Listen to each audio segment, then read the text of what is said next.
giving you the real from A to Z surrounding the Dallas Cowboys. News, updates, rumors, transactions, takes, and more. So strap up, Cowboys Nation, and start your day off with A to Z Sports. Live with Will Steele. 3, 2, 1. Here we go.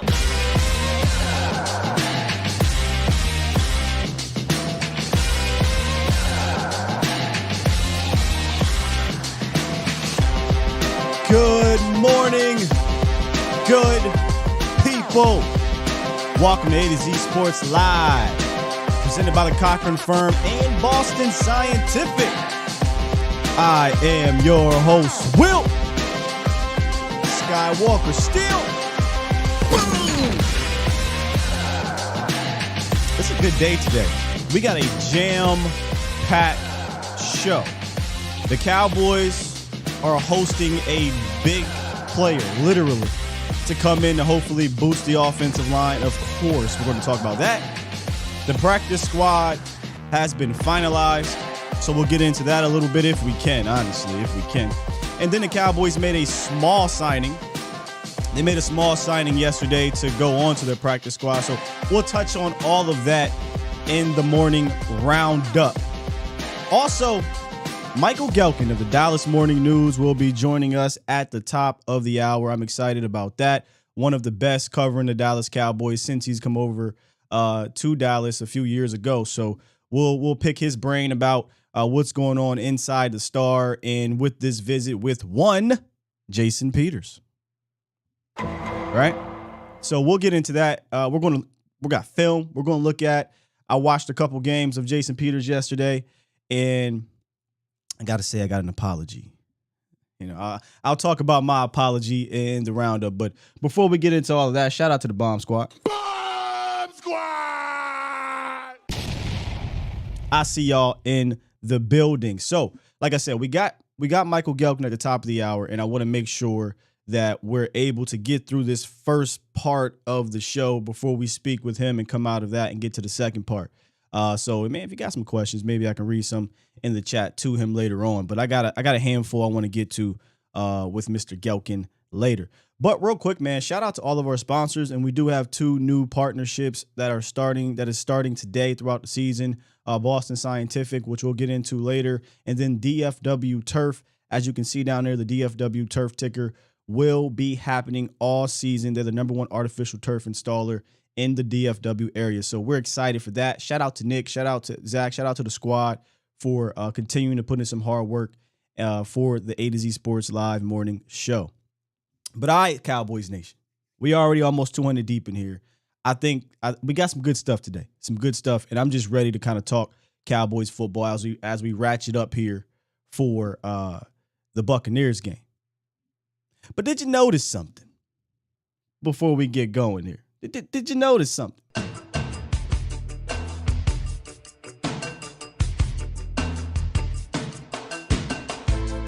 Hey, yo. Rest in peace, Razor Ramon, man. It's been a while since I rocked Razor. Scott Hall, one of my favorite of all time. Let's get into the roundup, baby. Let's do it. It's time! It's time! It's time! It's time! It's time! It is time for. It's time for the morning roundup. Round 'em up, boys. Oh, they do it! Hey! Oh, they do it! Hey! Practice squad is set, y'all. The practice squad is set. We'll briefly just run through these here, but I kind of want to break it all down a little bit later. I'll name the names and oh, by the way, yesterday and throughout the last week or two, you know the prevailing thought about cuts, right? He'll never make it through waivers. Better yet, because they usually have like a megaphone. He'll never make it through waivers, Scott. Everybody made it through waivers. Isaac Otacone, Avion Collins, Tyler Coyle, Malik Davis, Dontario Drummond, Will Grill, Malik Jefferson, Alec Lindstrom, Brett Maha, Sean McEwen, Cooper Rush, Brandon Smith, Mika Tafua, Wanye Thomas, and Carlos Watkins are all on the practice squad. No Story Jackson, no Ben DiNucci, and a few others that we thought maybe would be on, or some fan favorites. But you only have 16 of these spots, 17 or something like that, with the exemption for Isaac Alarcon. So you can't have everybody, right? But with that said, they did go out and sign a running back to put on their practice squad, which I don't know if it's a surprise, because if Aaron Champlin didn't get hurt, I feel like Aaron Champlin would have been the other running back. So they went out and they signed Kadri Olesen, drafted by the Falcons, played about 4 years over there. In 2021, he played in 8 games, he rushed 21 times for 105 yards, scored a touchdown, 5 yards a pop. Don't have much on Olesen at this moment. We're talking about ultimately the fifth or sixth back. So, if he is called upon, we'll definitely take a deeper dive into him. But hey, he's been around. He's a power back. He's young. Another back on the roster, on the practice squad. You got 3 on the main roster, 2 on the practice squad. Feels like you want to be a running team, right? Just kind of thinking about it out loud. Just thinking about it out loud, right? Chuck says, where is Vasher? Vasher is not back. Derek says we could have got rid of Gifford for Jackson. Sure. Yeah, a little tough, little rough there that we didn't bring back Story Jackson to the practice squad. Kind of turned into one of my favorite guys, even though he was bottom of the roster guy. Could be a bit biased there due to the fact that I've spoken with him a few times. Kind of was rooting for him. It just happens, right? You kind of get attached to certain players. But I think he'll latch on somewhere. I think it was just the teams wanted to go a separate way, and that's what happened. Malik Jefferson definitely deserved it as well, though, right? Like, Malik Jefferson is on the practice squad, and he played up to snuff to be there. So salute to him for being on the practice squad. Sounds like Jackson's story has ended. Of course, Toxic, you would say that. Of course. And then the big news of the day. One, Jason Peters will be visiting the Dallas Cowboys today. And that's where we got to start today's show off with, because I want to make sure we get some of this in. Jason Peters, has been playing in this league forever. You're talking about a 40-year-old. And this is where I say I got to apologize to the big fella. I have to apologize to the big fella. I assumed he was on the retirement side of things. I didn't even give him a thought. I didn't even bother to give him a look due to that, his age and his injury history. I just said, no, Whitworth and Eric Fisher and all these other guys. I didn't even look at Jason Peters. Somebody brought him up and I said, man, Jason Peters is going to say ouch. And he may still say ouch, but that's neither here nor there. But last year at 39, the bodyguard is what they call him. He did some really good things, Cowboys Nation. By the way, I would say call in, but we're not going to do the call in just yet. He did some really good things, Cowboys Nation. And I got really intrigued once they said he's coming in for a visit. Usually in Dallas, if you're coming in for a visit, you're on the verge of signing. So I said, all right, let me hop into this film room. A lot to like there, and we'll break it down in a second. But let me show you guys a quote that he had that, in my opinion, he's going to be a help for you on the field, but I think this is why he's also a help for you off the field. This is one of his quotes he had on a radio show some odd months ago or what have you. He says, I don't have a time frame. Whenever the opportunity comes, I'm going to give it one more run at it, try to get me another ring, or pass on some knowledge to some of the young kids up and coming. Let me read the entire quote from SiriusXM. That's where it was from. Quote, I'm looking for an up-and-coming offensive line, good team or a playoff team. Either or is good for me because I can pass my torch on to some guys that are trying to get better. The younger guys, the next generation, or if I get on a team with some vets, they already know how I rock, and we can just go at it into the playoffs and make a run and try to get another ring. But right now, either way is good for me because I can teach or I can sit back and listen and learn from the veterans of the game as well. And then he goes on to talk about he doesn't have the time frame, this quote right here. But he said last year he came in about 2.5 weeks into training camp. So whenever the time comes, I'll be ready. I mean, that's the type of mindset you love to hear from a veteran guy like this. Hey, if I'm not able to get on a squad where we can win a Super Bowl or a Rams type team that just won one or Tampa, I like an up-and-coming young line, up-and-coming team, pass the torch on to people. Well. We just so happen to have a guy who's likely going to be the left tackle of the future who he can pass the torch to. Not to mention, he can also pass some of that torch to the other guy on the other side named Terrence Steele. So what about Jason Peters, Scott? Give me a rundown on Jason Peters. Surprisingly, last year, and I say surprisingly because I am surprised, he played 15 games for the Bears last year. That's a lot for Jason Peters. If you go look at his injury history, he missed 9 games in 2017, 3 games in 2019, 8 games in 2020, and 2 games in 2021 last year. So he misses games. That's what he's going to do. He's going to say ouch. Half the time he says ouch in the middle of a game. So, and this is just from me remembering his end of his tenure in Philly. He said ouch a lot. He missed snaps. He came out. He missed games. But I was shocked when I went and looked that he played over 850 snaps for the Bears last year. I said, well, I mean, he's almost 40. He had to be bad then, right? No. Surprisingly not. And I say that and I shouldn't because he's what? A 9-time Pro Bowler, a 2-time All-Pro, likely going to be in the Hall of Fame at some point. I'm sorry, I say 2-time All-Pro. Actually, he's I think a 4-time All-Pro, maybe even more than that if you include the second team. So Jason Peters did some good things. He did. So I said, all right, now let me go watch the film. Because you look at the stats, he gave up 6 sacks last year. Only had 3 penalties, I think it was, if I'm not mistaken. I want to make sure I'm not wrong on that one. Penalties. Yep, only had 3 penalties. And he only gave up 28 pressures. That's not a lot, believe it or not, for a guy that age. I thought it'd be much higher than that. Played pretty well. So I said, let's go pop on the tape.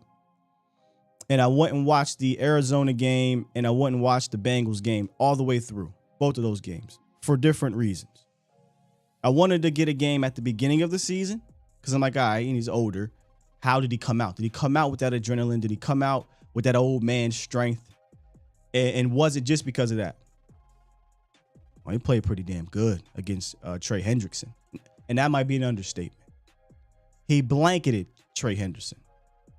He had 35 pass sets in that game, allowed no pressures, locked him up. Hendrickson could not shake him. And he was bench pressing dudes in that game. So I said, oh man, you know what? That's early in the season. He's older. I'm sure he'll be ready. What about late in the season? So I said, let me go look at a game on the back half of the season where he's had a ton of snaps now. We're in the colder months. He's in Chicago. Did it tail off a bit? So I went and I watched the Arizona game where he had 50 pass sets. By the way, both of these games didn't have a mobile quarterback. He had Andy Dalton back there because I know a lot of people will say, well, Justin Fields can help him out. Sure, but he also can run into sacks as well. So if I could pull this up, yes, indeed. I went and watched that Arizona game, and I was extremely impressed with Jason Peters, which when you think about who he is, why are you surprised, Sky?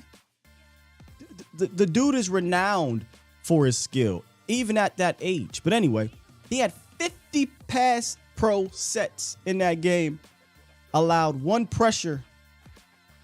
I think he locked up Chandler Jones. I do. Oh, by the way, he also played against Shaq Barrett. And shout out to John Owning. I think he said he had 17 reps against Shaq Barrett and only lost 1 of them. So that's also impressive. But anyway, some notes from this Cardinals game. I thought he looked savvy. And this is pretty much throughout both of those games. Still very, very technically sound. And like I said, I thought he pretty much handled himself extremely well against Chandler Jones, who is no slouch. As we know, Tyron Smith struggled with Chandler Jones last year. Right? You notice he's playing football forever in the NFL, so you notice that high IQ when dealing with those blitzes and those stunts in the traffic that is designed to take him off of his assignment. Now, one thing I did notice in both of these games, even though early on in the season there was a bit more pop, later on in the season, those reach blocks aren't quite as smooth, right? They're not quite as smooth as they may have been early in his prime. And look, he's not in his prime, and we don't need him to be in his prime. That's not what we're asking for right now. Another interesting note, he flipped sides a few times in this game and played kind of that third tight end, which I thought was interesting. He's a former tight end, but he flipped on the other side and had that jumbo set. But instead of bringing in another tackle, they just said, "Hey, Jason, go over to the right side," and I think that's impressive. Now, when he did miss in this game and in general, it's usually with his hands, but not necessarily with bad technique. Sometimes you might see him. I would imagine him getting tired, and he might lean a little bit. But for the most part, 9 times out of 10, as you can see in these reps, he is just boom, boom, boom, boom, boom, technically sound. He's known for that jump set. So at 40 years old, Jason Peters, allow me to apologize, sir. Beggars can't be choosers. I would 100% welcome in Jason Peters, Cowboys Nation. 100%. I don't even think this is a hard decision for a multitude of reasons. Obviously, Tyler Smith is looked at as the guy right now, left tackle. But let's just, before we get to the Tyler Smith part, Josh Ball, Jason Peters. Easy decision. Not even close. But the interesting part, when you do include Tyler Smith, is this is what a potential lineup can look like if you slide him at left tackle. And yes, I'm going to say it, based off of what I saw, I think he's capable to be the starter. Now, I'll talk to Michael Gehlken later about what type of visit this is for, but I can't imagine this being a visit where he's just going to be a backup and watch a Conor McGregory and Tyler Smith go out there when this could be your potential lineup. Now, y'all tell me. Because I know not everybody is down with this because he's 40 years old, and I get it. He's not the same player. Listen, I understand that. But would you be for or against a lineup with Jason Peters as a starter, where you have Peters at left tackle, Tyler at left guard, Biadasz, Zach Martin, Terrence Steele? Would you be for or against this lineup, Cowboys Nation? And I'll jump into the chat and I'll talk to y'all about this whole Jason Peters situation. For or against it? I am emphatically for this. Oh my goodness. This lineup is better than Tyler out there and Connor. This lineup is better than Josh and whomever. This right here is your best situation. Now, this could have been an Eric Fisher or Whitworth was a dream in a way. So pretend, when we were talking about this before, that Jason Peters was included in the conversation. He wasn't, but he is now. So would you be for or against this lineup? I don't even listen. Let's see. For it. Devin said, you know how I feel. Yeah, Devin said he don't want to sign a 40-year-old guy. I understand that. But if we, a good organization, this is how they structure the organization, or they should. Teammates, individual. Shout out to Richard Sherman, who I got that from. As a fan, let's do that same thing. What's good for the team, not for yourself? I think Jason Peters will be good for this team. It looks like a lot of people are for it. So y'all know me. I ain't trying to be messy. I love it, Professor O. You down with signing JP? Yeah, you know me.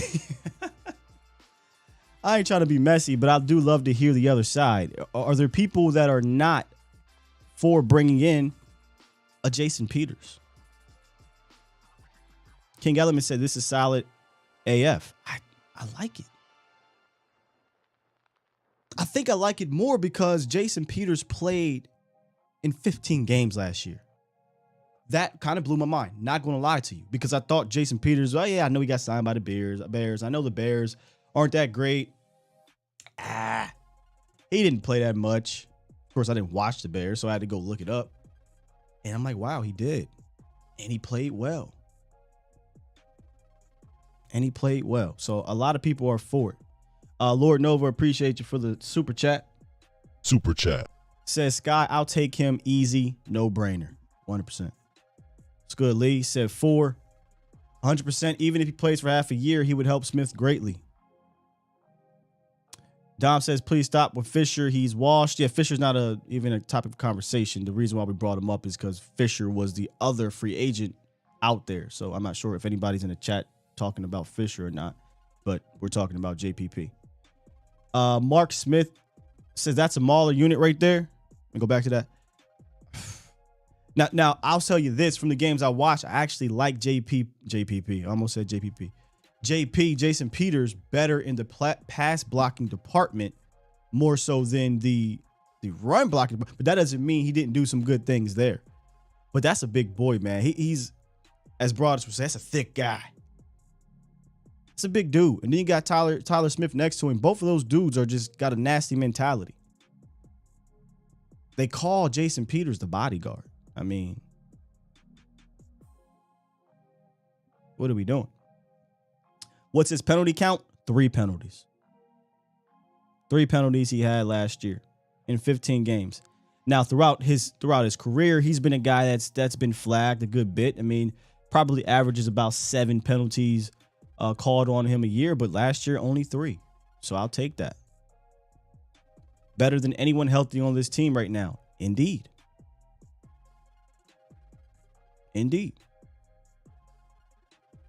And Special K, this is one of the main reasons. This is the best we could do until Peter goes out. Then we give Tyler reps at left tackle at practice. If Peter goes down, then we move Tyler to left tackle. So this is the thing, right? When you're looking into free agency, you're looking at these guys.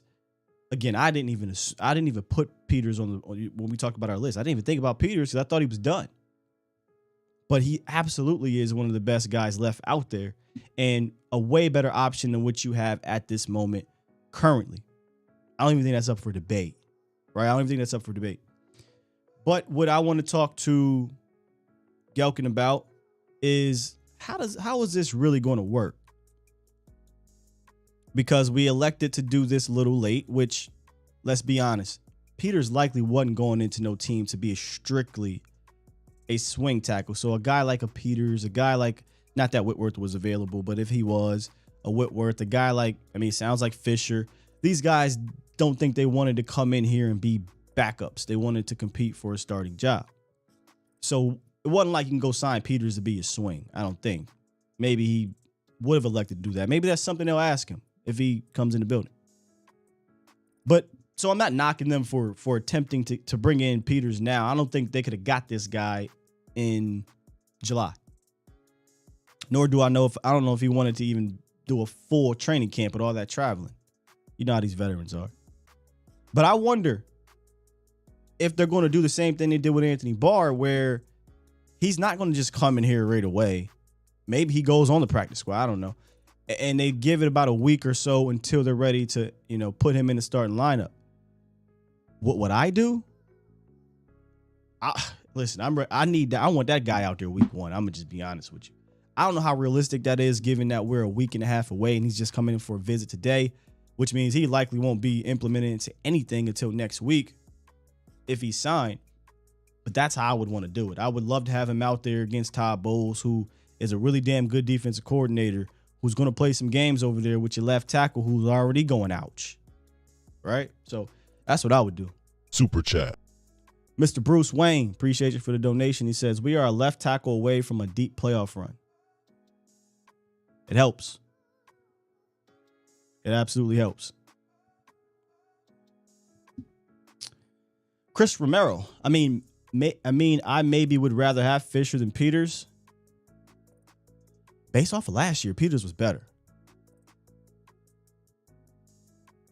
But Fisher's younger. I totally understand it.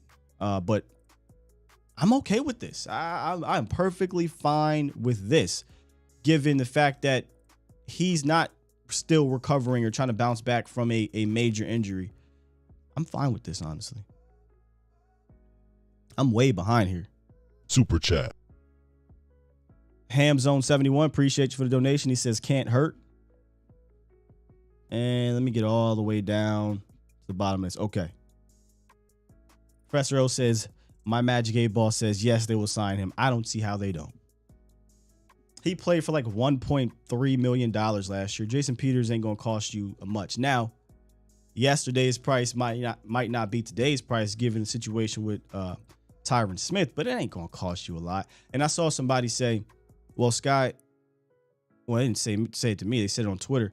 I would wait till after week 1 so their money isn't guaranteed. You're sitting on $20 million in cap space, and you're likely going to pay this dude vet minimum. What is $1.3 million really going to do to you if this doesn't work out and you got to flush it down the toilet? I get him in here ASAP. ASAP. Couple minutes, we're going to be talking to one Michael Gehlken, one of the best guys covering the Dallas Cowboys. So we'll have some questions with him as long as everything goes well. But the call-in line for after the fact, 351-999-3787.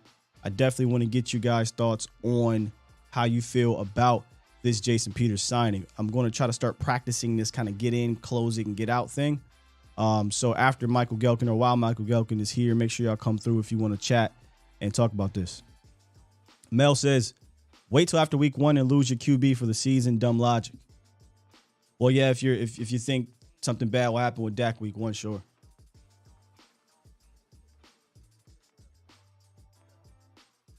See Nick's Catboy syndrome. He's not going to cost much, says Will Brown, and Jerry isn't going to pay much either. He's not going to cost much. I can care less if you sign him and he get hurt the next damn day and you lost $1 million. Who cares? It's not our money. Let's see here. Ted said I'd still give him $5 million if I could. I mean, he got paid $1 million last year. If you have to pay him 5 times what he got paid last year, then you just ain't good at your job in negotiation.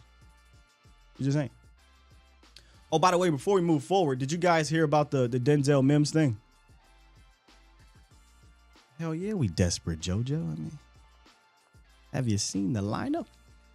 But apparently Denzel Mims, 4 teams reached out, including the Cowboys, on wide receiver Denzel Mims with the Jets.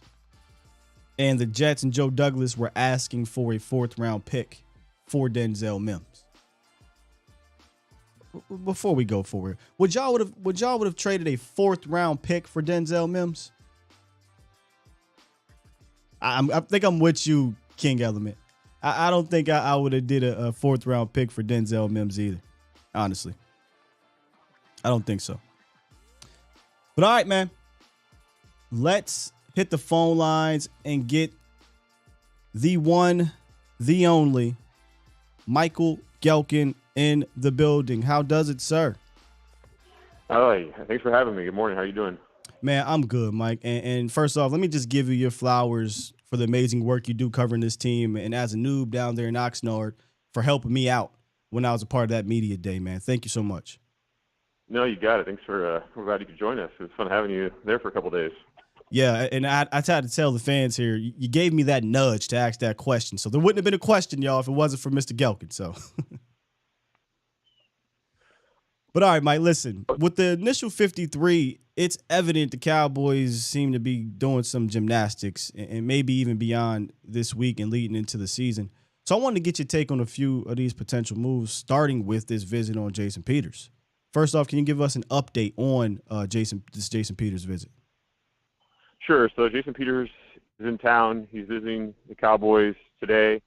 If you look at the contract that he last signed, the one with the Chicago Bears, this isn't a deal that's going to break the Cowboys bank. They probably will be able to sign him to the practice squad. That's me piecing things together, not anything I've been told directly by the team or from his people, but just based on the reality of what the Cowboys roster is. They would need to obviously clear a spot for him, something that they would hope to avoid initially, and he's got to do this ramp-up phase to get ready to be on the field, much like what Anthony Barr did when he joined the Cowboys during training camp, much like what Malik Hooker did last year, while coming off of the Achilles. But he's a football player who has tremendous experience, but even so, he hasn't worn pads since the day that the 2021 season ended.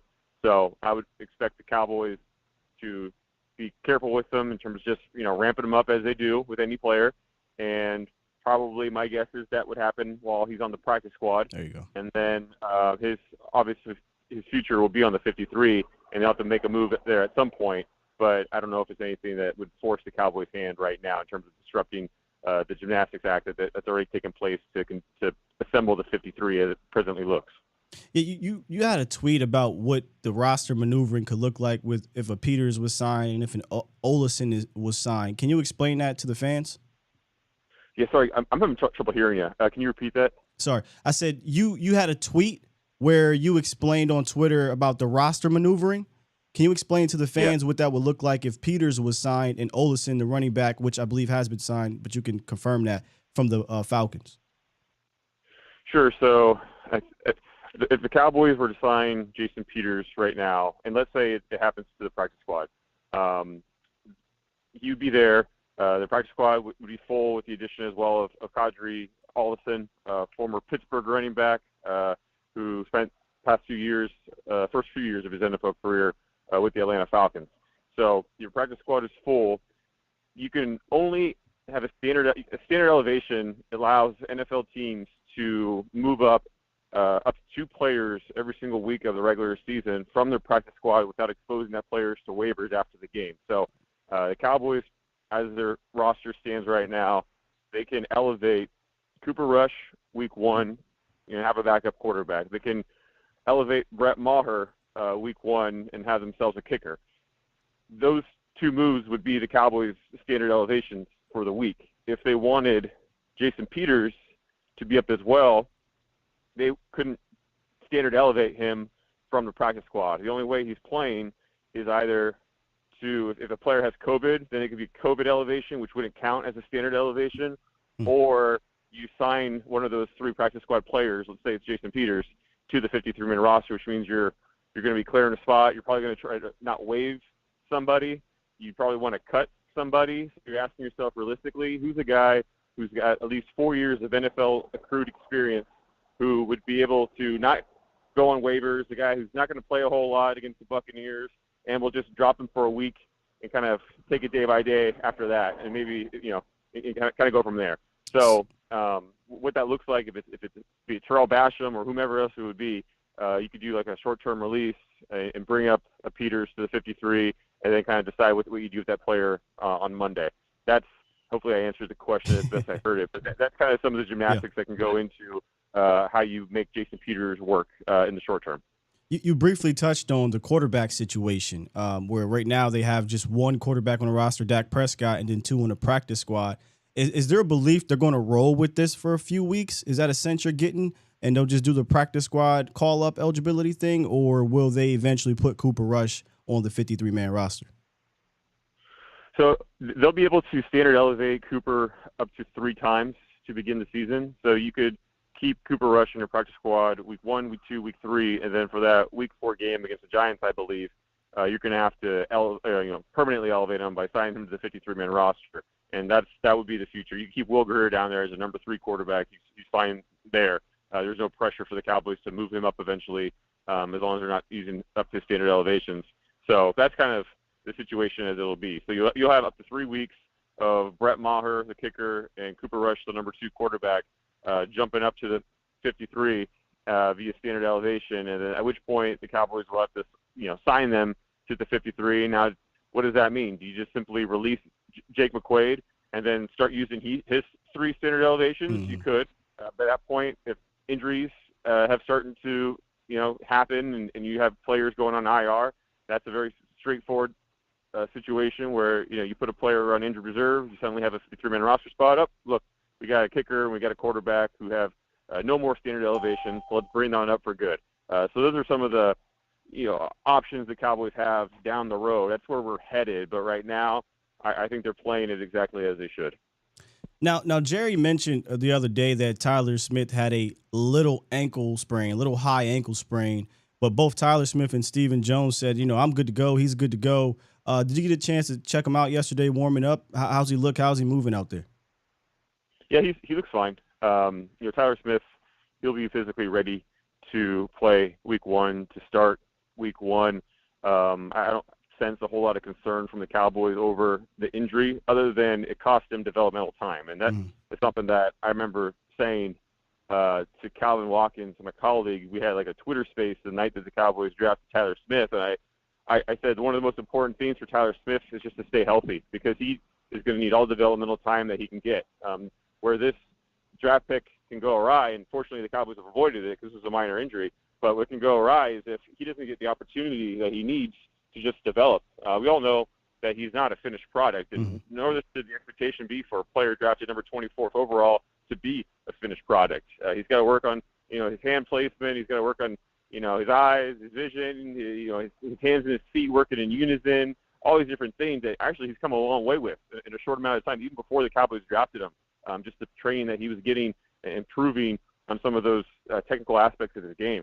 But now that he's healthy, he can just pick up where he left off. I mean, he was still working while he was rehabbing in terms of the mental aspects of it, but just getting on the field, getting coaching from Philbin and Blasco, all that part that's critical to his development has resumed. So was it a setback? It was, but it was a pretty short-term one, and the Cowboys overall have been really pleased with the way Tyler Smith has approached self-improvement. He's a professional. It means something to him. He wants to be great. He understands it's going to be a process, and I think it's probably best for Cowboys fans to understand that too, Cowboys media to understand that too, that, look, it's week 1. He's going to be playing at a position where before this practice week, he hadn't done any work in pads since he was at Tulsa. And so it's going to be a process. It was going to be a process even at left guard. And, just whatever it looks like there against the Buccaneers, it probably behooves us all to keep in mind that this is a young, uber-talented, super physical player, a bright future. If he gets a holding, if he gets a false start, some cadence, whatever it may be, none of that takes away from what this player's ceiling is. Absolutely. Absolutely. In closing here, Jerry Jones had one hell of a quote the other day saying, and I quote, "If Dallas was playing in the Super Bowl, Michael Gallup will be available and playing." But this was weeks after Gallup stated it's not possible for him to be out there week 1. So, has he even begun individuals yet? And given that they didn't keep him on PUP, what's the realistic timeline for his return early in this season? I understood most of that. So I would say from Jerry's comments, predominantly the fact that Michael Gallup's rehab has gone well, and it has. I think you give credit to the Cowboys medical team for their approach to Michael Gallup's surgery. If you remember back in January into February, a lot of people are asking, when's Michael Gallup having his surgery? Why has it not happened yet? What are the Cowboys doing? What's Gallup doing? Well, there was a plan. They allowed the swelling to reduce. He not only had the ACL tear, but he had an MCL tear, and they were waiting in the pre-op phase to do surgery because it would make the road post-op a whole lot easier, a whole lot smoother, and that's what it's been since February, easy and smooth. Michael Gallup's work with Director of Rehabilitation, Britt Brown, has gone incredibly well. The Cowboys are really excited about this continued progress. Yesterday, when Mike McCarthy was talking about it, he knocked on wood about the entire, total void of setbacks thus far. And so I would just say Jerry's talking because he's really pleased with how Gallup has gone in the direction, all the strides that he has made, even since the start of training camp, seeing him on the rehab field. Obviously now he's running routes, catching passes, and getting confidence back into that left knee. As for when his exact return is, that's not something I've been able to pin down from anyone, from the team, from Gallup himself. People are just kind of taking it week by week, which is what you have to do in this sort of situation. In rehab, you can't get too far caught looking ahead. You just need to focus on the day and try to win that day, and then stack days together. And suddenly you look up and you're being cleared to practice. You're being cleared to play a game. He's not there yet. He's not going to play week 1, but it's the fact that he's not on PUP allows him to practice whenever the Cowboys give him that green light. He doesn't need to wait until week 5 to do so. So he's just going to be able to build a strong base for whatever that return is. Good chance. I think there's a realistic chance that we see him in September. Hey, stack good days on top of good days. We'll never be able to escape that Jason Garrett-ism. Thanks, Michael Gehlken of the Dallas Morning News. Continue your great work and providing us with all the updates for the Dallas Cowboys, sir. My pleasure, buddy. Have a good one. You too, man. You too.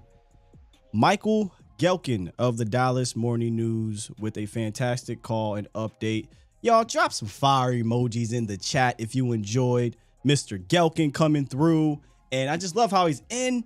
He gets straight to it, no nonsense. We get that. That's why I wanted him to come on the show, because I knew there wouldn't be no funny business around it. And he gets in, he says what he got to say, and he says what he sees and what he believes, because he is close to the star. And we keep it moving, man. Appreciate you, Michael Gehlken, and I hope you guys enjoy that. We'll try to do that more often. We'll have kind of a media member day throughout this season, throughout this season on the show. So. Not sure which day, not sure who. It could be anybody at any given day. So we'll do that. So appreciate you. King Element said Michael landed the plane. Hell yeah, he did. Let me give him a cool bomb for that. Yes, indeed. Definitely landed the plane. See, a lot of you guys are in the chat talking about Denzel Mims still, which I didn't think it would be that big of a topic of conversation, because I like the thought process of Mims, but I guess that 4th round pick is something y'all would be willing to part with, huh? I guess that is something y'all be willing to, some of y'all would be willing to part with. And I want to get to one of these comments here about that. In fact, I'm going to get to King Element's comment, which I'm going to say is the fan focus comment of the morning so far. But before I get to that, I got to tell you guys about what Boston Scientific is, which the fan focus comment of the day is presented by. All right. Did you know that diabetes, heart disease, and prostate cancer procedures can contribute to ED? Many men aren't aware of this or of all the treatment options that a board certified urologist can offer. Understand your options and learn where you can find an ED specialist in your area. Visit edcure.org to get the facts and find a urologist who can offer treatment options that can work when the pills don't. Again, that's edcure.org, sponsored by Boston Scientific. Fan focus comment of the day. King says, Shaq Edwards. Josh Ball has been the only miss there. Mims hasn't been productive at all to be worth that. I tend to agree. But Shaq, I get where you're coming from, Shaq, right? With it's a day 3 pick, right? But here's my retort to that, being as though that you are a Vikings fan and we are Cowboys fans.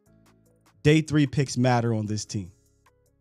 They should matter for everybody, but they matter even more because the Cowboys do not go into the trade department. They do not go into the free agency market. So every pick matters. So now you got to look, is this 4th round pick that could potentially be a Tony Pollard? That could potentially be, Jabril Cox. That could potentially be one of these guys that are contributing. Anthony Brown has been a day 3 contributor, et cetera, et cetera. Is it worth going for a guy like a Denzel Mims? I'd go lower than that. That's all I'm saying. I like the prospect of Mims, but I don't know if you were here the other day, Shaq, where I said, I think you got a Mims at home. And his name is Simi Fehoko. So had this been a different style of wide receiver, possibly. Do we need the depth? Absolutely. Would I do it? Yeah, but maybe for a way later pick, man. Way later pick, that's all.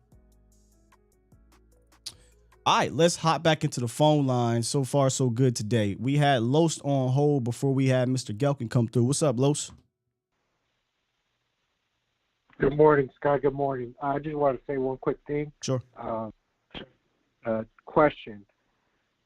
For with Jason Peters coming in, if he does sign, and he'll be a good addition. Do you think he will be used early, or do you think he'll just be stashed? And that's all I have a question for. Do I say that again? So do you think with Jason Peters signing, do you think they will try to get him in the field early on, like week 4, week 5, or do you think and try to put Tyler Smith back at guard, or do you think he'll be worked eventually, just stashed away? And that's the only question I have. Peace, guy. Appreciate you, Los. I think they would definitely look to bring him in earlier than that, way earlier than stashing him for half of the season. I mean, I'm with you on the fact that, or on the thought of moving Tyler Smith back into guard. I think that's where I would love for him to focus at this moment. He's kind of forced to do other things now because of the injury to Tyron Smith, but I think they're more trying to do something early with him or whoever the free agent tackle may be. But that was Los, our first official caller today on the Pulse of the Nation hotline, presented by the Cochran Firm. Since 2005, the Cochran Firm of Texas has served the DFW area community. Larry Taylor and Brian Pope, the two headlining attorneys down there, they do a fantastic job. They're very personable people, and they are fighters. That is something they wanted to make evident to me. They will fight for you for any of your challenging civil cases that are only handled on a contingent fee basis, meaning they ain't charging nothing unless they win. So hit up 1-800-THE-FIRM or schedule your free consultation today at CochranTexas.com for more information. The Lunatic. What's up, The Lunatic? Sky, Cowboys Nation, buenos dias. We have been discussing ever since 77 went down. We've talked about options. What about Fisher? What about this? One of them was Peters, who I thought, look, this is Stevens Alley. Not too much money. You can easily say, hey, he was a stopgap, but we can bring in one of our guys later on. Yes, you can win it the way you wanted it to. So I hope we sign him. I feel much more comfortable with Peters, even if it's just into week 2. But heck, Peters knew. Hey, I knew somebody would be calling. Yeah. So hopefully he's closer to game shape than we think. And again, reading the articles, hearing what he says, look, I want to be on a contender. If not, I just want to pass on my wisdom. That's the kind of locker room guy you want to bring in. So I'm all for Peters. The front office has been giving us lemons with these off-season choices. Well, we're just going to try to make lemonades. And as far as Denzel Mims, listen to what Gehlken says, because Gallup is ahead of schedule. They're planning to bring him back. And Stephen Jones loves his picks like he loves his children. Mm-hmm. We got our franchise quarterback in the 4th round. We got our starting center in the 4th round. Anthony Brown, as much as we hated him, 6th-round pick. Wilson, 6th-round pick. He is not going to trade picks for somebody he thinks that, no, I can get more value for him. So it's going to be an interesting next couple of days. But there is light, a little bit, a ray of light coming at the end of these clouds here. So can't wait. Sky, congratulations. Bendiciones to everything you do. The second hardest working man on YouTube behind Law Nation. That man's everywhere. But Sky continued. Keep it here, Cowboys. Share, like, and subscribe. Yes, this indeed. Is what we need. No letter networks. Skywalker Steel, A to Z Sports, Volume Bots. They give us the information before any of these networks. So have a great one, Cowboys Nation. Puro pinche Cowboys. Puro pinche Cowboys, baby. Yes, indeed. He ain't lying. He ain't told a lie in there.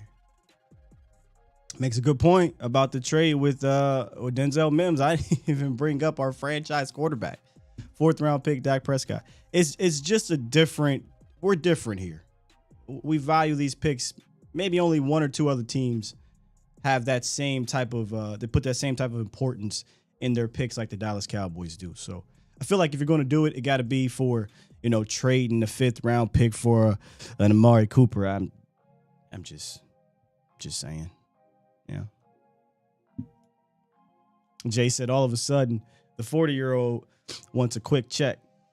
To be fair, Jason Peters Oh, that's right. You don't like Jason. I forgot. You hate Jason Peters because of what he said about Dallas. This is true. He did say we're an arrogant fan base. He ain't lying. And he was an Eagle. I totally get that. So I ain't even going to feed into that aspect of it. But I was going to say, to be fair, he's already said months ago that, hey, I'm coming back. It's just a matter of waiting for the right opportunity. All right, let's get to Twan. What's good, Twan? What's good, Scott? Quickly, I kind of want to touch on Denzel Mims for the last caller. Sure. If I'm not mistaken, I believe he was in the same draft class with CD Lamb.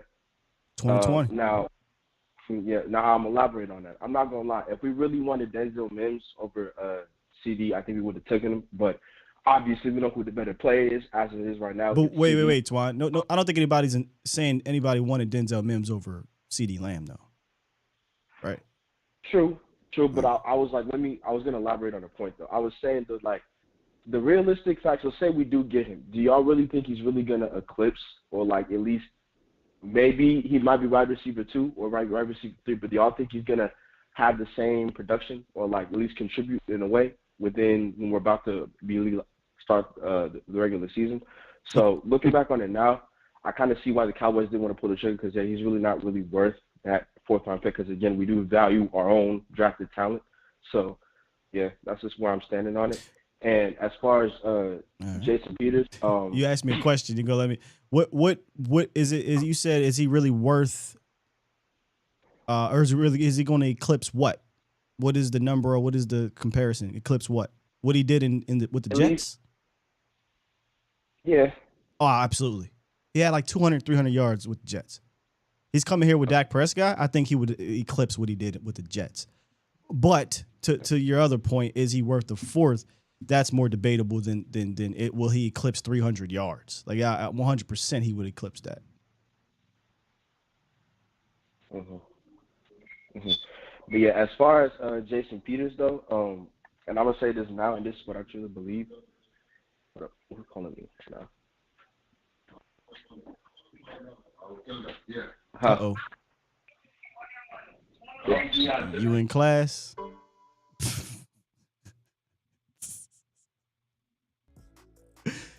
Salute to Twan. I think Twan's in school, so yeah, I don't want to get you in trouble, Twan, man. Go ahead and learn, man. Listen, this ain't the coloring book for you, Twan. This is History 101.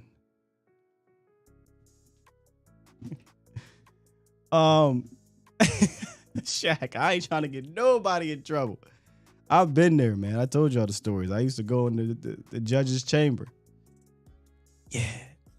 Yeah, Derek. I think, Tony Romo, man, he carrying the team on his back. Hold on real quick. Yeah, Judge, I'll be there in a second. I think click. Damn. God damn it. So I've been there before. I feel you, Twan. Dontrell told the teacher. Yo, ain't shit. All right, Mel. Oh, I even see you over there. What's good, Mel? What it do, King? Hey, man, tell me how you're feeling about the Jason Peters thing. I'm loving it, dog. I think this would be the best off-season move they have made this off-season. I don't know if that says a whole lot, but this would be the best move they could make this off-season. Don't fumble this. I'll be mad at you. Am I lying? I ain't even gonna be mad at you. That's why I shut up. I said, you know what? I ain't gonna be mad at you. I mean, honestly, this allows you to do a couple different things. For one, it allows you to not put Tyler Smith at tackle. You drafted him to be a guard, then you're trying to lie now and say that, well, I guess they did always say they did want him to be the tackle of the future. They did say that. Yeah. They did say that, so I won't go there. I won't go in on him like that. But nothing I've seen has says he's a tackle. Nothing you've seen has says he's a tackle. Nothing they've seen that says he's a tackle, because they didn't even work him at tackle. They've always worked him inside at guard. So this allows you to put him back at guard. And now if you do believe he's the tackle of the future, attach him to Jason Peters' hip from the word go and let him learn from Peters. This allows you to do a lot of different things. And if he's not the tackle of the future, it gives you that stopgap in between this season and next season so you can go and draft your tackle. So I love the move. I think it gives you a guy with Super Bowl experience. Potential move. I don't think there's anybody on the roster with Super Bowl experience outside of Mike McCarthy. Yeah, I think you're lying there. Yeah, I mean, think about this. 46 of 53 guys are homegrown talents in Dallas. So maybe Dante Fowler. I feel like he was on that 2019 Rams team. Could be wrong, but I think he was. That's about it. That's about it. So I love the move. I think this is a great move. Doesn't cost you a lot. It didn't get signed yet. Wait, what'd you say? Potential move. You said it as if he was signed. Ain't signed yet, unless I'm missing the potential move. Potential move. Yes, if they can land the planes. Steven, don't fumble it. There you go. Don't go in there and say, we got $2,000 if you want to take. Don't do that, man. Just go in there and get the deal done with this dude. This is a good signing. Yes, he's 40. I do understand that he's at the tail end of his career. Well, he's on the 18th hole. Anybody you have in the building. You know how they say, oh man, on the back 9 of his career, that man is on the 18th hole. It's done. On the 18th hole. It's done after this putt. It's over. But he's better right now than anybody you have at tackle. 100%. Anybody. I don't care who you name, and I think Terrence Steele can learn from him too. That's what I said earlier. I said, man, the fact that he wants to come in, if I could find that quote, and teach and pass the torch, I mean, that doesn't stop at Tyler Smith. Terrence Steele is still going to his 3rd year, undrafted guy, still learning and trying to get better. That's an amazing guy to have in your ear for him as well.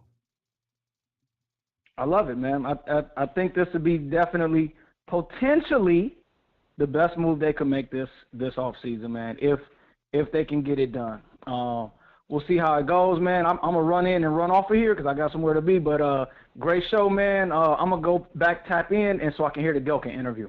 Appreciate you, big dog. Yeah, it was good, man.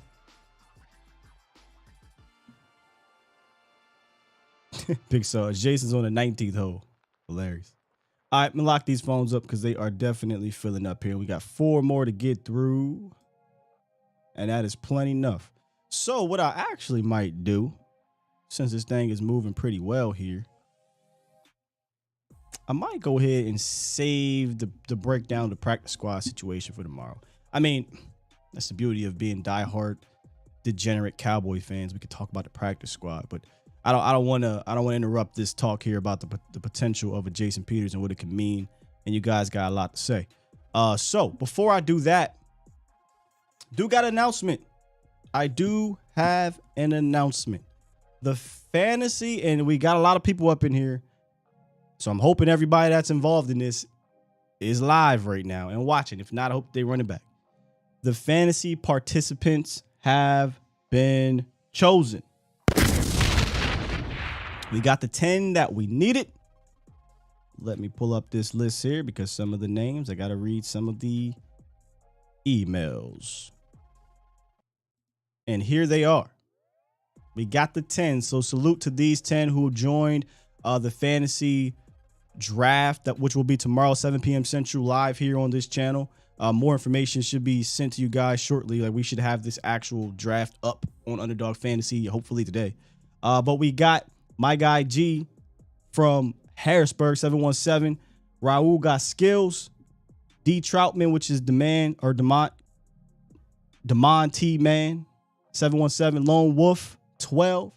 C Burleson, Khalil, 215. Josh in 83. T Mac, 06. Mean Machine, 199, which I believe is Danny Savage. And Lamb Blasted are the 10 participants in our fantasy draft presented by Underdog Fantasy. And like I said before, it's going to be fun because we're just going to draft once and that's it. And at the end of the year, whoever wins gets the cash prize, which I believe will be upwards of $100-something. Again, I know it's not a lot of money in the grand scheme of things like some fantasy leagues, but this will be free for you guys. So it's basically you playing for free for a chance to win some money. In fact, I think I'm going to go ahead and add some more to that from out of my own pockets. I got to see what A to Z is going to be contributing, and I think I'll contribute some more as well. So those are it, man. G Status, Raul, Damon, Lone Wolf, C. Burleson, Khalil 215, Josh in 83, T Mac, Mean Machine, Lamb Blasted. Y'all ready? Are y'all ready? If y'all have me on Twitter, if you have me on Instagram or whatever, you need to reach out for more information and details. I'll continue to gather that my damn self, and I got you. But tomorrow, 7 p.m. Central here, and obviously you want to be locked in a little bit sooner than that on the fantasy sports app, Underdog Fantasy, because once that clock ticks, you're on the clock and we're ready to go. And if you're missing it, then they're just going to go ahead and draft your team for you. Twan, appreciate the donation. Did we get it? Super chat. He says, Sky, that was me who hung up. I'm in college. I knew it. I knew you was I knew you was there, bro. He said, my peoples had to drop off some meds. Also, if we go far in the playoffs, JP will be a key reason. Indeed, he will be.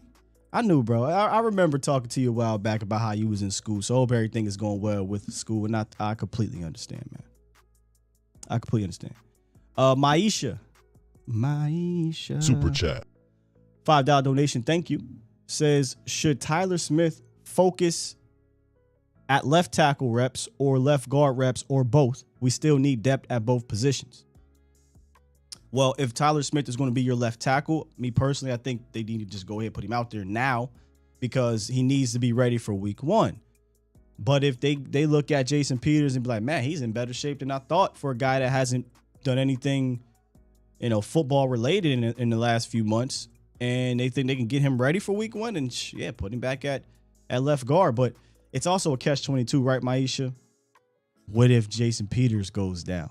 We know now you have no faith in Josh Ball being your left tackle as a swing. Maybe your right tackle, but no left tackle faith. So the catch-22 is, well, what if Jason Peters says ouch? Then you're going to put Tyler Smith out there with no reps. So kind of got to figure something out. You got to figure something out. All right, let's get 518 in the building. What's up, 518? What it do? Yo, Sky, what's good, bro? This is Rob Wells, man. Rob Wells. What's up, Rob? Yeah. What's going on, bro? Yeah, man, yo, Jason Peters, man, that's the best thing that could have happened to us this season, man, to save our season, man, to be honest. You know what I mean? Because Eric Fisher, all the other guys, Jason Peters is a 9-time Pro Bowler. You could teach other guys, like you said, Terrence Steele. You could teach Tyler Smith, how to put his hand placements and all that stuff. We got to win. We're going to have to lean. We're going to have to lean on the defense. And because Dan Quinn is proven, man. Yeah. He's absolutely proven. Like, he just turned the whole team around. I mean, how do you go from, 25th ranked defense to 8th or something like that? You know what I mean? Like, I'm not sure exactly what it was, but we were definitely top 10. We were top 10 in some of the more important categories for sure. The turnaround was an amazing turnaround, and I think it'll only be better in year 2. Right. And but that just leads to Kellen Moore, man. He's got to step it up, man, and he's got to run the ball. And no more of this Dak throwing the ball 50 times. You can't. I mean, we're gonna have to lean on him somewhat. I mean, not even some. We're gonna have to lean on him, but don't put it all in his hands, man. You got to run the ball, keep the defense honest, and run off a play action. Even if we have a deficiency on the left side of the line, like let's say if Jason Peters does go down, or we haven't signed him yet, but I'm saying, like, what if hypothetically speaking he does go down? Right. We're gonna have to sign another another tackle. We have to. I mean, you can't go with Josh Ball. He's horrible. Oh wow! So you think they should grab another one? Yeah, absolutely. Well, all right. Well, you know what? I take that back. No, because then you can just move Tyler Smith over and then have McGovern play, and that would be better. I think that's the answer is to move Tyler over if you do sign Jason Peters and he gets hurt. I think they're just going to go ahead and just be, all right, man, we done tried it, man. We had 2 veterans, injured guys, hurt guys. They got hurt. Tyler Smith, take it away. Right. But Kellen Moore, man, it's up to him. If he doesn't deliver, it's a wrap. Yeah. So I'm just gonna leave you with that, man. I don't want to tie a line up and everything like that. So I'm gonna kind of lay in that plane. Great call, man. Appreciate you. All right, thanks, man. Yes, sir. Yeah, man, Dak. Balance. We always want to be balanced. We don't want to put everything on Dak Prescott's shoulder and all that stuff, right? It's going to come down to Kellen helping him out, man. I don't give a damn how good your quarterback is. Ask Aaron Rodgers. Aaron Rodgers told Mike McCarthy, man, get the hell up out of here. You're not helping me. I know I'm an all-time great. I know I'm wicked with my arm, wicked with my intelligence. But at the end of the day, this is a team sport, starting at the top to the bottom. And if your coordinator is not going to be able to help, especially when you have young guys at certain positions, a line that's not quite the line that you came into this team with, scheming is going to be important. And if you missed the episode that we had on, was it Monday, y'all? Tuesday, one of these days, can't remember. We broke down ways that he can actually help out this offensive line if it's compromised. So, yeah, Kellen Moore is going to be very important. And Dak, I think, is going to have to continue to elevate his game, in which I think he has been doing throughout his career. But now, year 7, take it to another level. I know it ain't. I know he said that we don't want to put it all on his back. There's going to be times where it is. It just is. We're going to be in a close game, and y'all know how I feel about the situation. When we get into those moments, that is the biggest area of his game I want to see go back to what he used to do, and that's finish those moments. Right? I don't give a damn who's out there, because the other team ain't gonna give a damn. All right, let's get to y'all killing the pulse of the nation hotline presented by the Cochran Firm. Let's get to Nacho real quick. What's good, Nacho? My man, it's been a while. Yes, sir. Been a while. Hope you're doing well. Great content and outstanding. I love Gehlken as well. He's a great insider as well with the Dallas Cowboys. Thank you, sir. I'm excited. If we would have known before the injury to Tyron Smith, and if we would have known, prior to that, we were going to get it. And I'm jumping ahead here. I'm hoping that we're going to sign Jason Peters. All right. But if we would have known in advance that we were going to get an Anthony Barr and a Jason Peters via free agency in advance, I think as Cowboy fans, we would have been elated. We would have been pumped up and saying, okay, you know what? Okay, this is good. Yeah. We're not shopping at Walmart. We're getting ex-Pro Bowlers, maybe past their prime, but we're getting key players with championship caliber mentality, like we've talked about in the past, that can come in there and not only be teachers, and also be locker room guys. So I'm really excited about the idea of finally bringing in a veteran tackle. I think that's been one of my things that I've been wanting to address, and the fact that they are bringing him in. Hey, listen, it's a need. I'm hoping that they do sign him, whether it's a depth and eventually a starter or whatever decision they make, pending on Tyler and everything. So I'm excited about that. And then the idea as well of starting Tyler Smith sooner than later at left tackle. I know he's going to, he's a young kid, but he's a smart kid. He's a powerful young man that has the ability to eventually be that anchor on the outside. So, yeah, and here we go with, opening day coming up, Yeah. Yeah. I would love for them to do some developing with Tyler as opposed to rushing him out there because I don't want to say panic, but because they were not as prepared as they thought they were or as comfortable with their preparation as they thought they were. But, hey, man, appreciate the call, Nacho, as always. My man, have a good day. Bye-bye. You too. Somebody said, that was Toxic Tom, of course. Hey, man, is Flozell Adams available? Hotel Flozell. Yo, wow. Appreciate you, Trey. He said, I'm finna try and grow the Facebook viewers. They may come to YouTube. You know, we do have a good community over there on Facebook. It's not as big as YouTube. Just two completely different platforms, but we do stream live over there. So, hey, Facebook users, if you got friends that are Cowboys fans, go ahead and share it to them over there. I know the YouTube community does, so, you know, that'll help us out on that side of things, you know. So I appreciate that, Trey. Mel said the caller stole the Lunatics flow. Somebody else said, is this the Lunatics brother? I want to say they're both from that area. The Lunatic, you got to let me know where you're from, brother. But I think y'all might both be from the California area, if I remember correctly. Oh, Y.A. Tittle.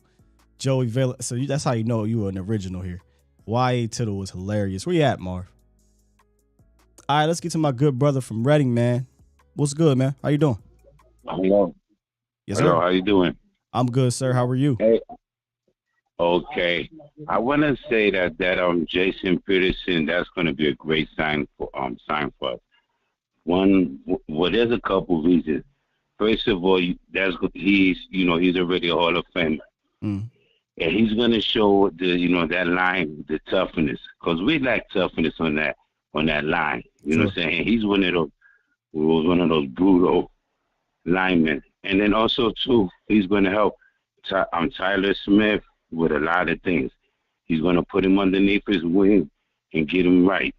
And like you said earlier, with that lineup that you showed, that lineup would be great for us to run the ball and to do a lot of things because he got experience. He know what he's doing. He don't, you know what I'm saying? All we got to do is get him acclimated.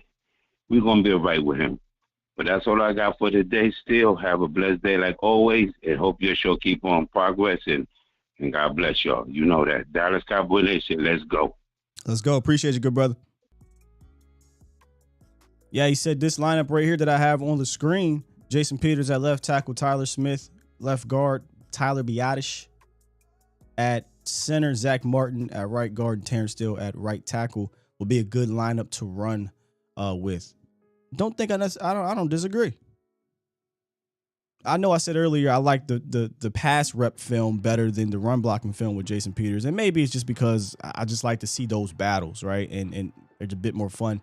But he's a little older. I think the run blocking department took a small tick down, but he still can be a mauler.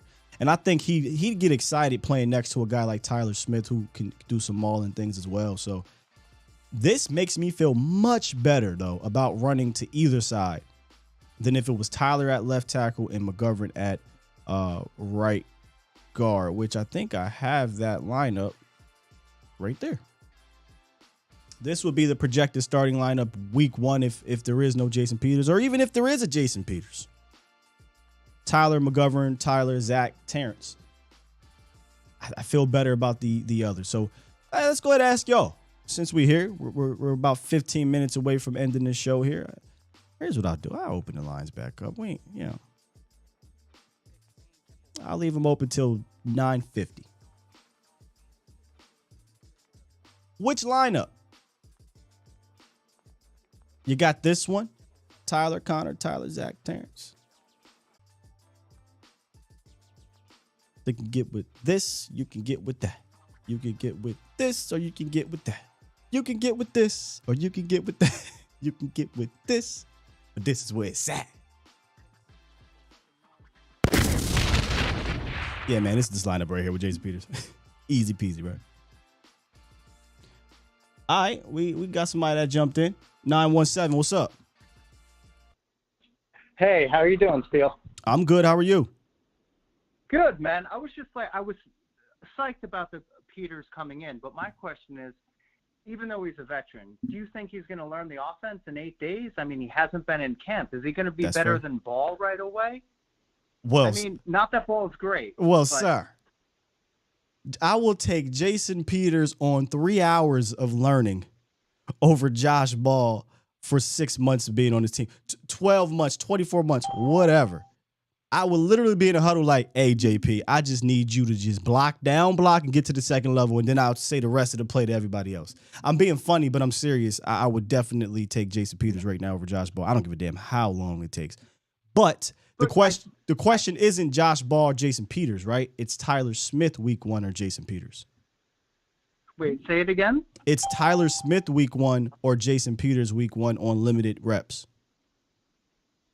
Right, so you probably have to do Tyler Smith. Right. But as far as the swing tackle is, I don't think he can start week 1, Peters. I mean, I don't know. Like, I'm not an offensive lineman. I'm really asking, like, would it be possible to put him out and then put Tyler Smith back at guard?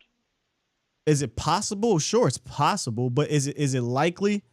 I would lean towards no at this moment because, first of all, he's not signed, number one. Number two, if he is signed, the next question would be, hey, coach, how fast do you think it'll take him to get up to snuff? Number three, we just had Michael Gehlken on, who he believes that it would be more of a Anthony Barr ramp-up situation where he's on the practice squad to get acclimated for a week or two, and then Jason Peters comes in week 2, maybe week 3, but I would hope by week 2 because Trey Hendrickson is going to be out there. So, with all jokes aside, is it realistic that he'll be out there week 1 if he is signed? Probably not. Probably not. Yeah, I mean, so who goes then if he signs? Who goes? Is anybody, or is he just on the practice squad? You could put him on the practice squad.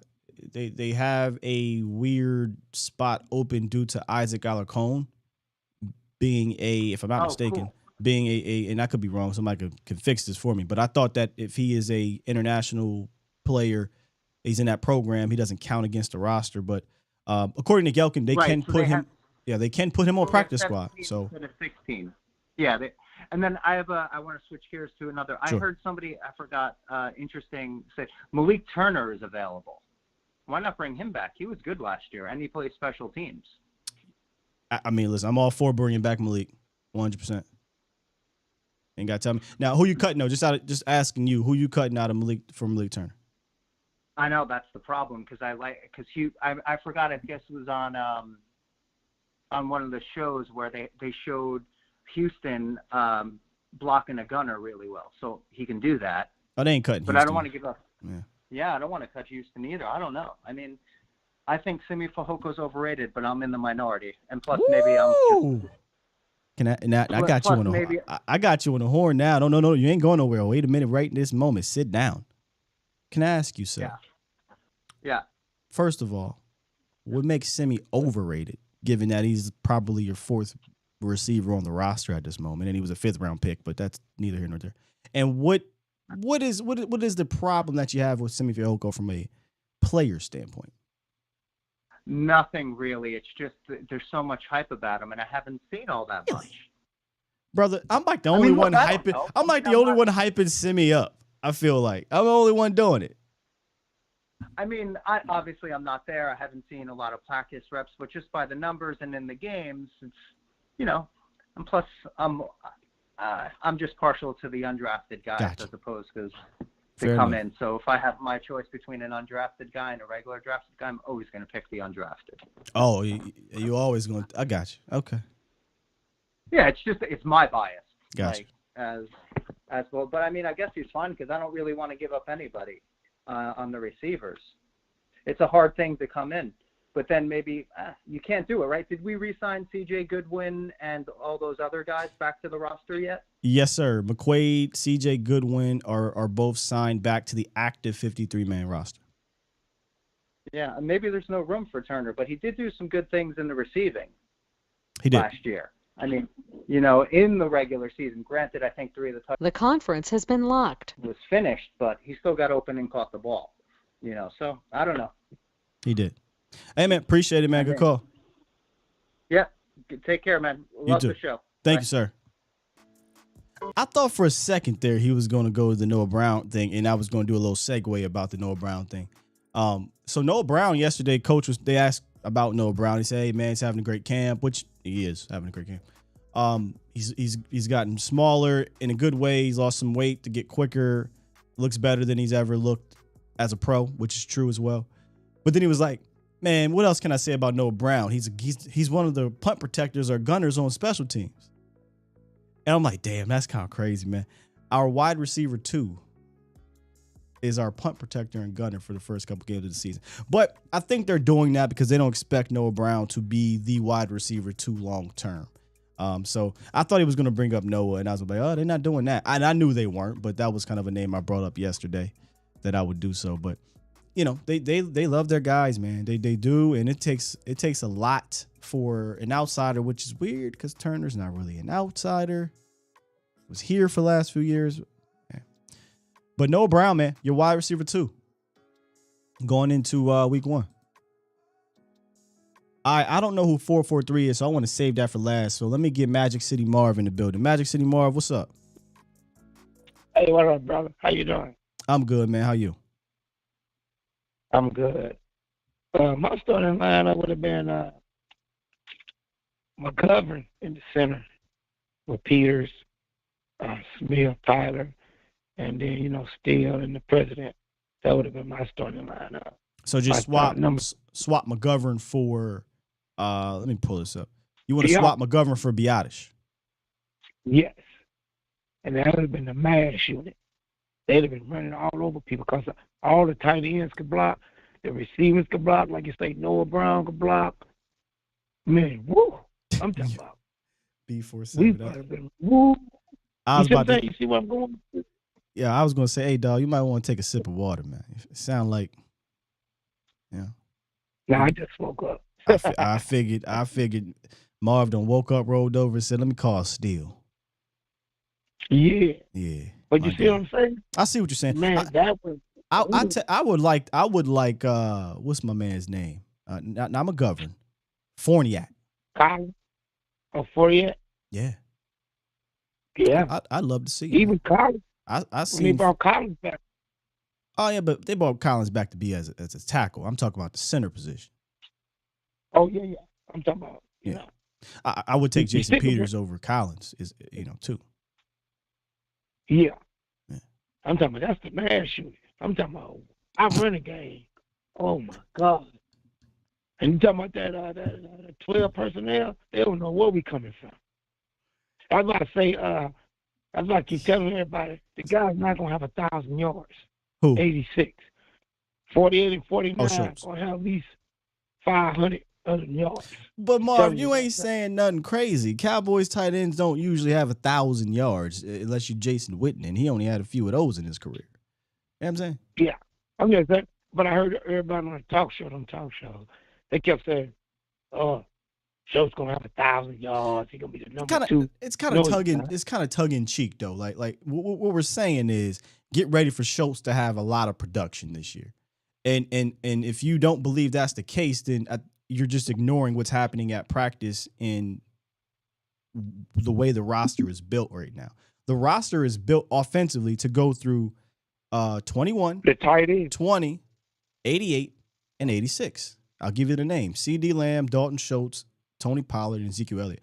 That is the way the offense is designed to go to. So if you think Schultz ain't going to have a massive, part of this offense, part of the pie, then either A, you think he's going to get hurt, right? Or B, maybe Michael Gallup, does have that kind of 85 catch season out of nowhere, or Tony Pollard gets a ridiculous amount of receptions out of the slot, and Schultz just falls down the rankings. But as of September 1st, I think Dalton Schultz is your second pass-catching option, Marv. I do. Well, if I was a coach, it's me. Number 20, number 2, and 49 and 48. It's going to be mixing that thing. I'm going to have you so off balance, whoever play me, it ain't going to be 86. He going to get his catches, but I'm going to have y'all so confused. They're going to you don't know. That's a good offensive coordinator. You're going to be so confused, you won't be able to stop me. You see what I'm saying? Yeah, let me help you out. Y'all work. It's going to be a boring offense. Yeah, let me help you out. I actually, what you're saying, I'm kind of leaning towards that, whereas I would love for Dalton Schultz to be, once again, a product of the scheme or the players or what's around him as opposed to the feature guy. But he's getting paid big money. He got the franchise tag.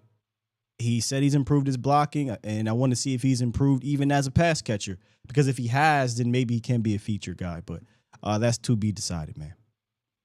But hey, Marv, I appreciate the call, man. Listen, I know it's early over there. Make sure you get some coffee, get some water, get some tea. All right, fam. Have a brother. blessed show. Thank you. You All too. right. Yo. Oh, I say you too, like he got a show. The Marv Show. Y'all are something else. They said Marv over there talking to me on the stomach. You know, that remind me of those memes because these are true. When you was a buck and you know, you get on the phone with your girlfriend or a girl you like or something like that. Women, I don't know if y'all do it with your boyfriends or a boy you like. And you just walking around the house and you just find yourself with your feet on the ceiling. You find yourself, you know, just somewhere crazy in the stove. You find yourself staring in the refrigerator for 5 minutes. That's what that remind me of when y'all said that, man. Y'all silly. Y'all silly. All right, 443. I'm not sure who you are, but what it is, what it do. What's up, Sky? It's Steve Campanella from Maryland. Steve from Maryland. What's good, Steve? Shout out to the DMV. Not much, man. I just wanted to touch on a few points that I heard you talking about. I think the Peters, if we could sign him, I think that would be a great move for a couple reasons. One, the experience that he has. You know, if you saw Smith working out with the other Smith, even after practice was over, he was trying to, you know, gain his knowledge and learn how to set and, you know, bounce back. I think with Peters being in there, that would be a big jump start for him from learning from two different tackles that have a ton of experience in the NFL. I think that would be a huge plus for him. But also it's because it allows Dak to be Dak. And it gives him that reassurance that he ain't got to run for his life all the time. And I really believe that Dak could allow these receivers that most people don't know of to shine. It's almost like, you know, when we had Romo, and Romo kind of made some of those receivers stars. Dak could do the same thing with some of these receivers, like the Fiocos and, you know, Houston and stuff like that. He could really bring their talents out if he's able to stay on his feet. Yeah, to touch on that, last year when we were kind of going, I'm not sure how new you are to the channel, but speaking of which, how new are you to the channel? I've been listening to you for about 8 months, 9 months now. Okay, so you were here during the season, I think. No, actually, no, you might not have been. But anyway, during the end of the season last year, we were trying to figure out, you know, what's going on with Dak Prescott, because obviously things look different. And one of the things I kept coming back to was I don't think he trusts himself or the offensive line right now, because you see him just not as comfortable. So when you bring up trusting in what's in front of him, I think that does matter for a guy like Dak. So, and I do think a guy like Jason Peters could help build that back up. I agree 100%. I mean, you figure Dak just came off that injury, and then the way I think they really screwed up when they changed the offensive line. They should have left Steele in where he was. And when they did that, I think Dak just lost all hope, and he was, you know, in fear that he was going to get hurt again. So you saw a whole different Dak. And anybody that disagrees with that, I think they need to go watch the games again, because I think that's exactly what messed his mind all up. But sorry about that. On the other point, when you were talking about the Jets receiver, I agree, man. I would not give no fourth for him. I wouldn't go no higher than a 5th round pick for him. I just don't see the purpose for it. Why give up a 4th for him when you can give a 5th? I mean, look, we got a 5th for Amari Cooper, and Amari Cooper is 10 times better than him. Yeah, I'm with you. I wouldn't do it either. And the only reason why I say that is because of how this team operates. Right. Like this team 4th round pick is almost, you kind of got to look at that as a day 2 pick for Dallas. So if I'm giving that up, it's got to be for somebody that I think is going to have a major impact on this team. And I say major, but that's just how it is with Dallas. Now, if I'm the Rams, if I'm the Bucks, if I'm the Ravens or any of these other teams, sure, I'll trade that 4th round pick and not think twice about it. Oh yeah, because that's how they operate. But like you said, with Dallas doesn't operate that, and we've actually done pretty well with some of our lower picks. I mean, I just think we pick well when it comes to that. But the only other thing that I want to touch on is I really think, honestly, that we should consider picking up another guard as well, just for injury purposes. I mean, we've seen some crazy things happen with our O-line in the last couple of years, and I think looking at another guard that's out there might not be a bad move because I'm sorry, I am not sold on Ball, and I don't think anybody can convince me about Ball. Well, Ball Sorry, would be the tackle. So do you mean another tackle? Right. No. I mean, somebody that can either play guard and tackle, just for straight injury purposes. Because I know they like let's go. Yeah. I know they like him, but as far as throwing ball in it, no. For one, I would move Smith over to tackle, which I think they feel comfortable about doing anyhow. But I would rather pick up somebody that can play the tackle and the guard position in case of an injury before throwing ball in there, because that's I don't have the free agents, but that is something that probably is not out there. You know, those type of guys kind of get picked up way before a week before the season. You know what I mean?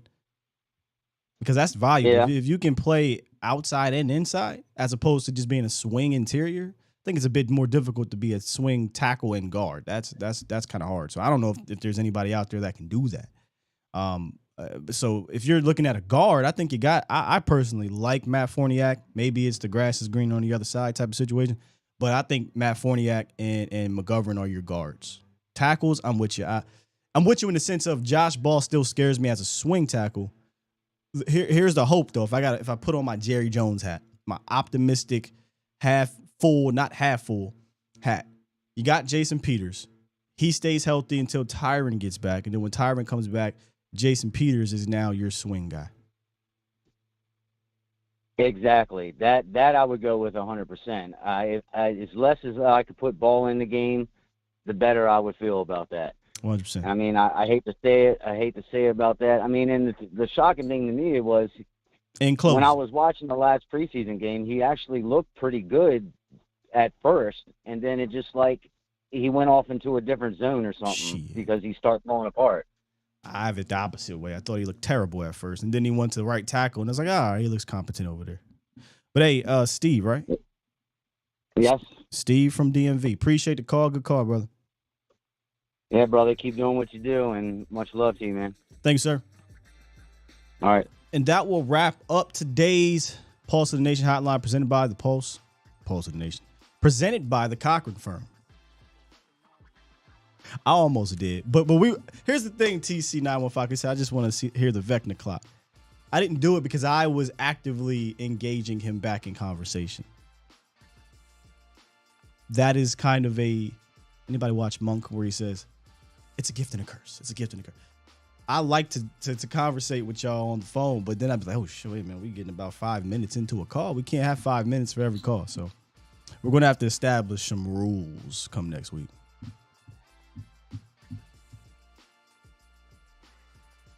Y'all ain't, man. Somebody said when Sky see the chat on the phone, I try to keep my professionalism, but y'all be going crazy in this chat. But I love y'all, man. Y'all make the show to be completely honest, man. Y'all kept it 600 deep throughout today's show. The Bomb Squad came through. Do me a favor though, if you are here, we got 600 about 600 people in here. If you enjoy the show or just support what I do, and hit the like. It's easy. It's the best way to support. It's the best way to support. I know sometimes you can't. You kind of listen with it in the background. You at work. You at school, Twan. You don't want to get in trouble. But it's cool. Come back to it and hit that like button. Subscribe and then share it. That's the best way to do this for A to Z Sports Dallas on YouTube. Marv would strangle Vecna. Y'all had some good ones yesterday about Vecna and Marv. I got to go back and watch it, but those are hilarious. Jermaine said, I'm late. What happened today? It's just a good show today, man. To recap, we talked about Jason Peters. We looked at some film.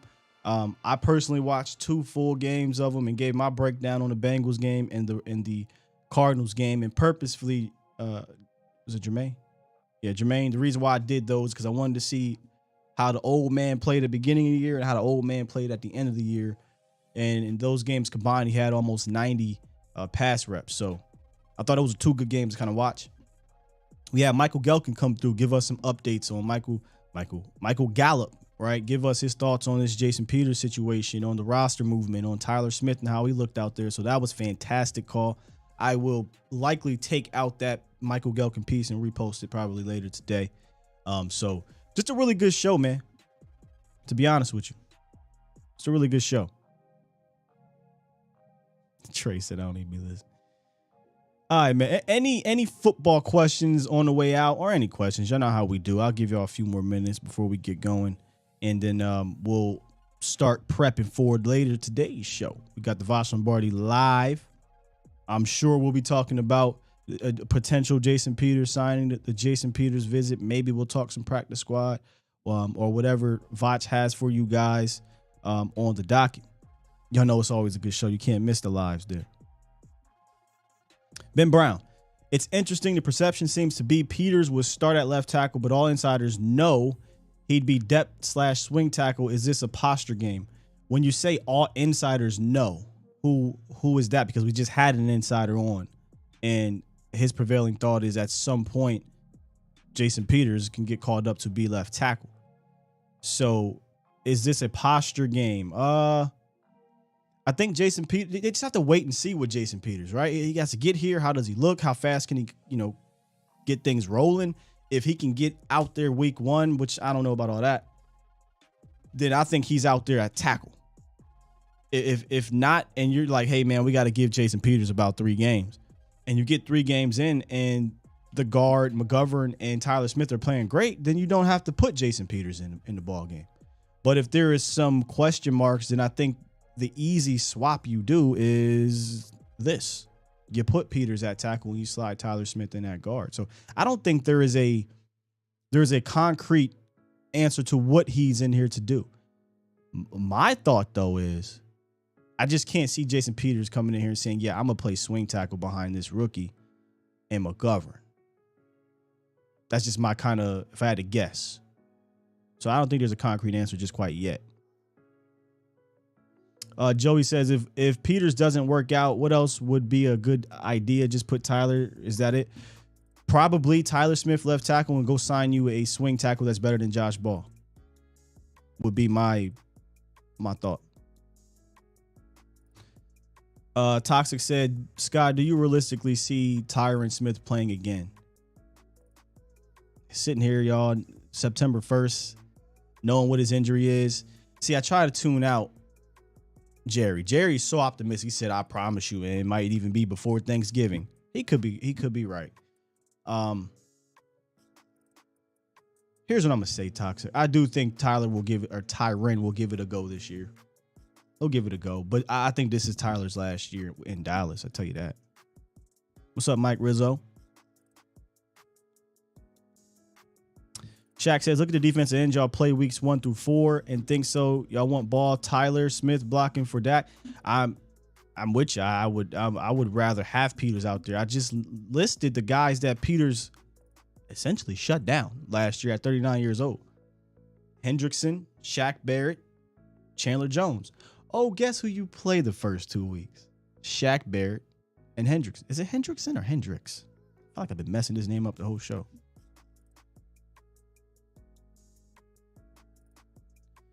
Matish, are they going to run on every first down and second down this year? Well, if you're going to be a run-heavy team, you're probably going to set up everything off of that. So I think there'll be a lot of running on early downs again. Nah, Smokey, I can't do no kicking. My brother was talented in that way on the football field where he could kick the ball. He could do all the positions, In fact, I still think he has the newspaper clipping where he kicked them into a district title for the district title for Harrisburg Cougars. Shout out to Harrisburg Cougars. Dr. Jones, MD. Special says you wouldn't keep Tyron as a swing this year. Next year, no. Next year, swing. Wait a minute. Now I'm thinking about it. Hold on. That's the thing about Jason. If Jason Peters comes in, forget the Tyler situation, right? If Jason Peters, that'd be funny. If Jason Peters comes in and he's like, hey, I'm at tackle and I'm killing in that tackle and Tyler's doing his thing at guard, Tyron Smith comes back. Man, I say that for tomorrow. What do you do, though? It is Hendrickson, because I felt like I was wrong. Mark, what do you think about bringing Malik back? I'm for it. I'm for it. Trey, do I pay attention to the Facebook chat? Yeah, they're all in here. I just read Mike Rizzo. I said, what's up, Mike Rizzo? He's from Facebook. So, yeah. Gregory, when is Clark due back? Sign Sky's brother, hilarious. When is Clark due back? I would say next year. Don't play with that, man. He's on NFI, doesn't count against anything. Let him come back next year. Go ahead and give him a red shirt. Pull the plug on Tyron. Turner or Mims? Turner. Turner's doesn't cost you anything. Mims does. Draft picks are gold to this franchise. Now, Mims is a 6th-round pick, and sure, hell yeah, go ahead. Professor O, respectfully, Facebook chat, it is definitely not as lit as the YouTube. 100%. Craig says, do I think Mims is better than Simi in Houston? I think he's more proven than Simi in Houston. I would definitely say better than, I guess I got to say both because Simi hasn't played either. Houston's a rookie that I haven't really seen a crazy ceiling on just yet, whereas with Simi, I've seen a ceiling for Simi. The difference with the only issue with Simi is he doesn't have the reps that Mims has as a receiver in this league, but they're comparable to me. Those two guys are one and the same to me. Bigger guys, they're downfield dudes, 4-3 guys, strong dudes. I think Simi can do some slot things though, because I've seen him do it in college. So I think you got a Mims at home with Simi. With that said, like I said yesterday, I would still entertain bringing him in with the Simi Fehoko, just not for a 4th-round pick. And we're going to leave it at that. Good stuff today, y'all. Good stuff today. All right, I'm going to go ahead and press this button. Make sure y'all come through later tonight. Final show this week. A to Z Sports Prime Time with Mauricio Rodriguez, who's doing a hell of a job, man. Hit up A to Z Sports Dallas for all things Dallas Cowboys as our wonderful writers continue to kill it. I got to reach out to them because I want to get this segment popping this year. All right. I love y'all. See you later. 3-ish Mafia. We out. Peace.